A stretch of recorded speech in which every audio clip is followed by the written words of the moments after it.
Calibishie to me is a very broad community with several distinct and unique residential hubs.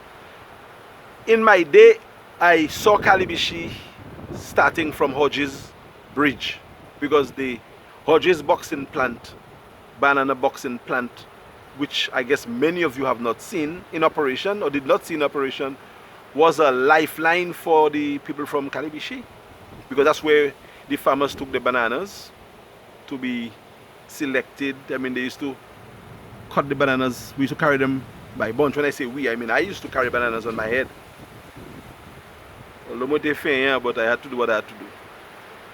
And the truck, the bananas would be transported on with trash. So you put trash between the banana bunches before all this fancy pack and boxes came into the business. That's how bananas was. We made our little tosh, pie fig tosh, and my grandfather used to make some heavy tosh for us, so no part of the fig would touch your head.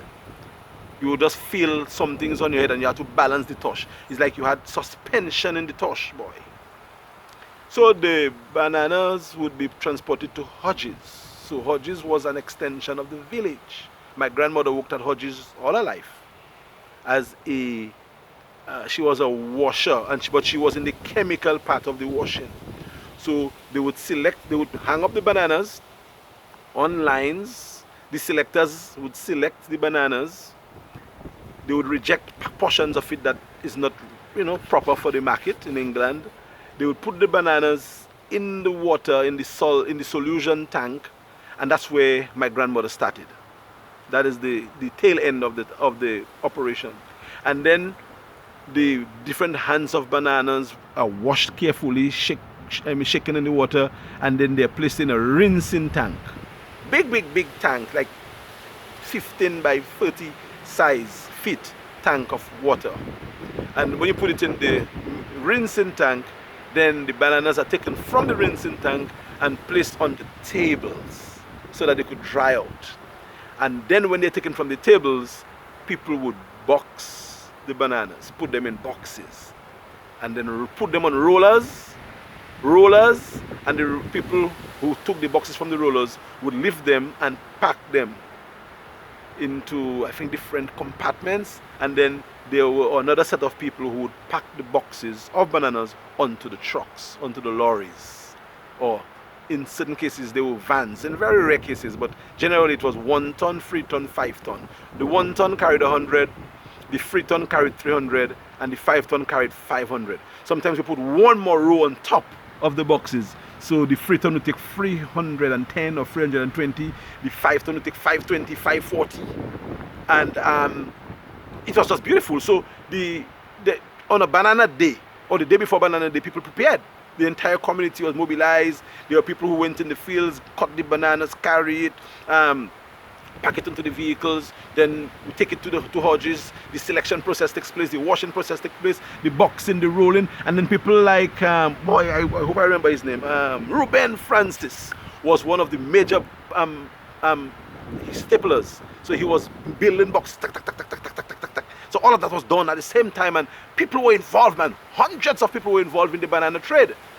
So Hodges became an extension of Calibishie, because that's where our lifeblood came from, banana. And I used to go as a boy to meet my grandmother after school.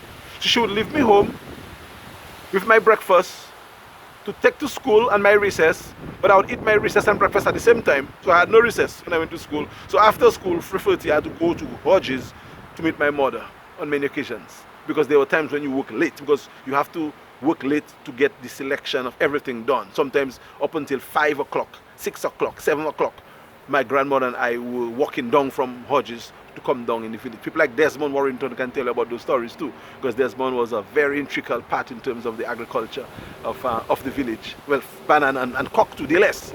Diles was an elite farmer, he still is. And I think he will continue to be, because he's just a savvy and very smart and brilliant guy. He did very well at school, chose to do farming, and he gave me an appreciation for farming that I never understood. I thought farming was something for people who do not have education. But no, Cock showed us that you have to have education to do farming. That's why Cock has done so well. And I'll speak about his his vehicle, 300, sometime later on. But I wanted to make a connection with village and Hodges, because Hodges was our major stopping point. We spent a lot of time walking to and from Hodges, and it was our livelihood, it was our lifeline. Nenen was also one of those people who used to do her trade, plight her trade from Hodges, and she would walk too, you know, with her basket of stuff. Sometimes we used to help her, but it was so heavy. Nenen used to walk on her head with her basket of stuff, sometimes a tray, from Calibishie to Hodges and back. Well, sometimes she went back with very little or nothing at all. And there are times when she would get a van or a vehicle or a car or something to drop her stuff for her. But Nenen was one of the fixtures, the staples at Hodges. So I wanted to make a connection in terms of the community to show you how wide it spreaded from just the central part of Calibishie into Hodges. And on the next episode, I will let you know how far south the Calibishie community went in terms of the activities we went. So I hope that you appreciated this one, and I will continue to give you interesting aspects of the village life, the activities in Calibishie, based on my own experiences and those told to me by other people.